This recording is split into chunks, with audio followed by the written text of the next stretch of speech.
talking about evangelism. All right, now this is kind of crazy. This is like an experiment, and the experiment's this: over the next several weeks, we're going to be talking about this idea of evangelism, and we're going to be like real time talking about how to do it.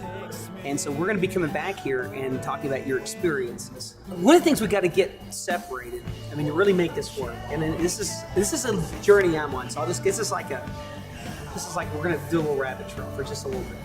Is this idea of evangelism versus church.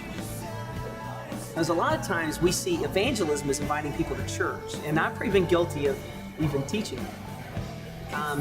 And separating the two, that they're two different things. I mean, is it possible to be evangelist and have nothing to do with church? Because like church is like a part of it, but you have to like talk to your friends about God. You can't just like bring them to church and be like, all right, go from there. Good luck. I think a lot of times we think to be an evangelist, I gotta, bring them to church, or we've got to do church, or we're trying to get them in our church. The gospel is not about church. Really, the gospel is about Jesus, not about church. And so we kind of have to start with separating those two things, is that we're not trying to get people to start coming to our church. Really, it's about, we want everyone to experience Jesus. Some maybe experience a church. What's the scariest thing, about sharing your faith? What's the risk? Rejection. Being put down, like, you say all that stuff and you almost think you may have, like, turned them or whatever, and then, like, yeah, but no, they're still, like, the same way. They haven't changed.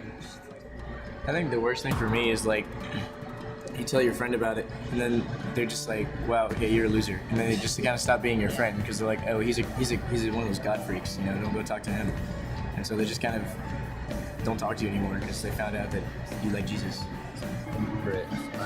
After you do share, and then maybe they'll be like, okay, I'll think about it or whatever, and then you go mess up, and then you're thinking like, oh no, now they see me like I'm a hypocrite, and that's like the biggest thing for me. So the other thing is this responsibility isn't really up to us. When you think about it, you got your brother, this guy. If you don't say anything, I mean, is it like your deal? If you miss it, dude, you've messed up. Or is it God's deal, or is it your deal? I mean, how much is us? How much is God? You bring them the message, but you let God work it. You don't push or anything. Okay, you just like tell them. Some would believe that it's just God. So if you never shared your faith, that's cool. No. You don't agree? We're told to share our faith, aren't we? Where? In the Bible. Blessing. The Great Commission, I think it's Matthew 18 or 21. 21. All right.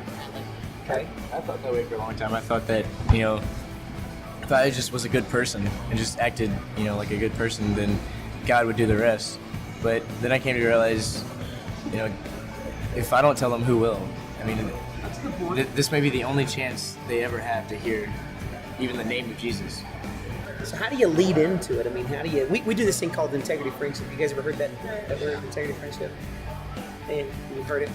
And we really tell students that this little blessing said, is that you establish a relationship with a person who's very far away from God for the purpose of gaining their trust to be able to share with them about God.